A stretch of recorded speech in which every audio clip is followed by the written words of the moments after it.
మరో breaking news చూస్తున్నాం. Hyderabad central university ఆవరణలో జరుగుతున్న చదును చేసే కార్యక్రమాలను ఆపాలని హైకోర్టు ఆదేశాలు జారీ చేసింది. కంచా గచ్చిబౌలి భూములపై వాటా ఫౌండేషన్, హెచ్సియు విద్యార్థులు దాఖలు చేసిన ప్రజా ప్రయోజన వ్యాజ్యంపై తెలంగాణ హైకోర్టులో వాదనలు కొనసాగాయి. వాదనలు విన్న ధర్మాసనం కంచా గచ్చిబౌలి భూముల్లో ఏప్రిల్ 3 వరకు పనులు ఆపాలని ఆదేశించింది. పిటిషన్పై తదుపరి విచారణను ఏప్రిల్ 3వ తేదీకి వాయిదా వేసింది. కంచా గచ్చిబౌలి భూములను జాతీయ ఉద్యానవనంగా ప్రకటించాలని వాటా ఫౌండేషన్, హెచ్సియు విద్యార్థులు ప్రజా ప్రయోజన వ్యాజ్యం దాఖలు చేశారు. దీనిపై ఉన్నత న్యాయస్థానంలో వాదనలు కొనసాగాయి. హైదరాబాద్ సెంట్రల్ యూనివర్సిటీ తరపున ఎల్ రవిశంకర్ వాదనలు వినిపించారు. గత ఏడాది జూన్లో రాష్ట్ర ప్రభుత్వం జీవో 54 తీసుకొచ్చింది.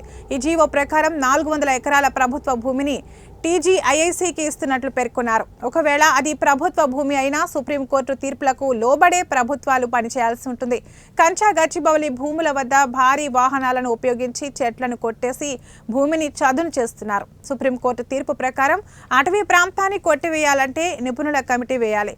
వన్యప్రాణులు ఉన్న చోట భూములు చదును చేయాలంటే నిపుణుల కమిటీ పర్యటించాలి. 4 రోజుల పాటు అధ్యయనం చేయాలి. అక్కడ 3 లేక్లు ఉన్నాయి, రాక్స్ ఉన్నాయి, ఎన్నో రకాల అరుదైన జంతువులు ఉన్నాయి. వాటిని పరిరక్షించాల్సిన అవసరం ఉంది. అయితే ఇక్కడ సర్వోన్నత న్యాయస్థానం మార్గదర్శకాలకు విరుద్ధంగా అధికారులు వ్యవహరిస్తున్నారు.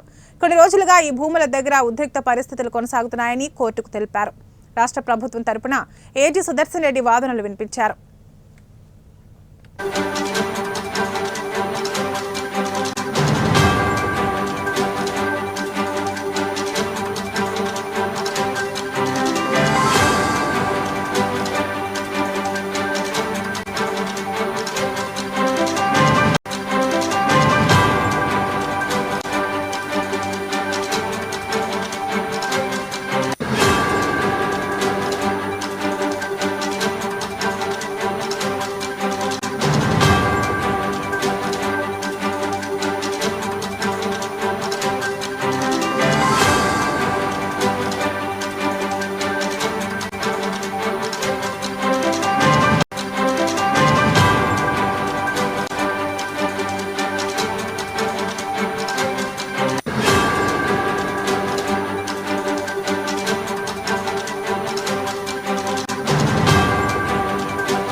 లో ఈ భూమిని ఐఎంజీ అకాడమీకి అప్పగించారు.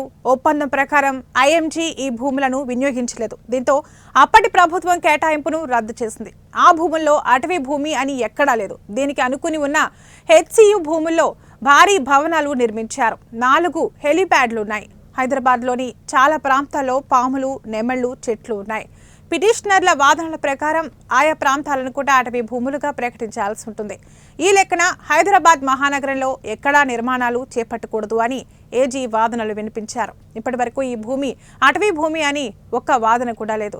కంచా గచ్చిబౌలి భూములు అటవీ భూములని ప్రభుత్వం సైతం ఎక్కడా నోటిఫై చేయలేదన్నారు.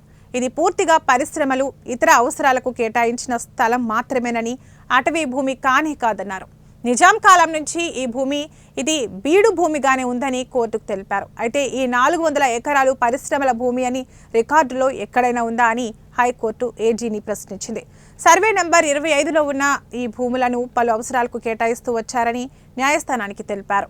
ఇరువైపుల వాదనలు విన్న ధర్మాసనం రేపటి వరకు ఆ భూముల్లో పనులు ఆపాలని ఆదేశిస్తూ పిటిషన్పై విచారణను వాయిదా వేసింది.